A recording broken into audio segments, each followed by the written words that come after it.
Welcome to my channel. In today's video, I'll show you how to update your graphics driver on Windows 10 and Windows 11. Let's get started. First, right-click on the Start button in the bottom left corner of your screen. From the menu, click on Device Manager to open it.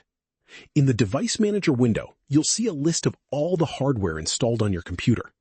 Find Display Adapters and click the arrow next to it to expand the section. Now, right-click on your graphics driver. From the menu, click Update Driver.